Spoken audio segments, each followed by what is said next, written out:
জিন কিভাবে মানুষের শরীরের ভিতরে প্রবেশ করে যায় এগুলো যদি আমরা জেনে রাখি তাহলে কখনোই জিন আমাদের শরীরে প্রবেশ করতে পারবে না।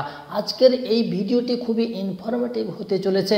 আজকের এই ভিডিওটি হতে আপনি জিন সম্পর্কে অজানা তথ্য, অজানা রহস্য জেনে নিতে পারবেন। আল্লাহ পাক রব্বুল আলামিন জিনদেরকে এমনভাবে সৃষ্টি করেছেন এরা মানুষের চক্ষুর আড়ালেই সব সময় থাকে।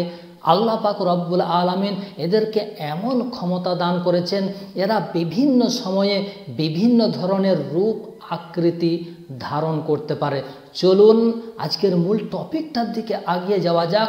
জিন কেমনভাবে মানুষের শরীরের ভিতরে প্রবেশ করে যায়। আমি হারুন রশিদ, আপনারা দেখছেন হানাফি কেল্লা মিডিয়া।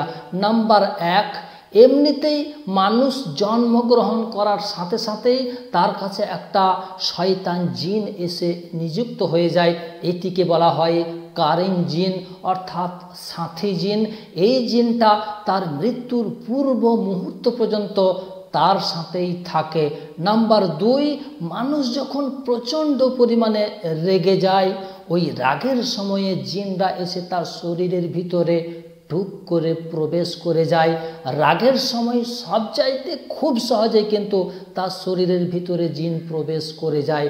নাম্বার 3, পানির স্রোতে যদি কোনো ভাঁড় হাঁড়ি ভেসে আসে কিংবা কোনো চৌরাস্তার মোড়ে বা কোনো বিরান জঙ্গলে কোনো ফাঁকা জায়গাতে সিন্দুর মাখানো, রক্ত মাখানো কোনো মাটির ভাঁড় বা হাঁড়ি পড়ে থাকতে যদি আপনি দেখেন, সেখানে যদি দেখেন পক্ষীদের কাটা মুন্ডু রয়েছে ইত্যাদি ইত্যাদি সামগ্রীগুলো কোনো লাল কাপড়ের মধ্যে রাখা রয়েছে, তাহলে কখনোই ভুল করে ওই সমস্ত সামগ্রীগুলোকে আপনি হাত দিয়ে নাড়াচাড়া করতে যাবেন না।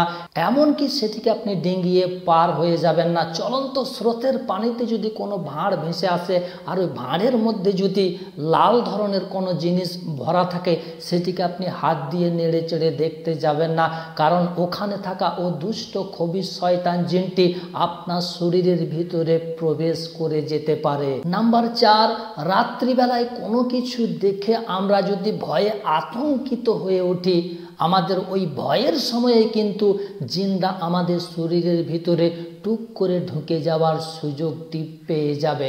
দুইটা সময়ে খুব সহজেই জিনেরা সবচাইতে বেশি পরিমাণে ঢুকে যায় মানুষের শরীরে। সেই দুইটা সময় হচ্ছে রাগের সময় এবং ভয়ের সময়। নাম্বার 5, কোনো মানুষ যদি 5-7 দিন গোসল না করে সে নোংরা অবস্থায় থাকে তাহলে কিন্তু তার কাছে খবিশ জিনগুলোর যাতায়াত আনাগোনা কিন্তু বেড়ে যাবে, কারণ খবিশ শয়তান জিনগুলো নোংরা জায়গাগুলোকেই বেশি পছন্দ করে। নাম্বার 6, পায়খানা বাথরুমের ভিতরে আপনার যদি সেক্স করার অভ্যাস থাকে তাহলে কিন্তু আপনার শরীরের ভিতরে টুক করে খবিশ জিনগুলো প্রবেশ করে যাবে, কারণ পায়খানা বাথরুমের ভিতরেই সবচাইতে বেশি খবিশ জিনেদের বসবাস।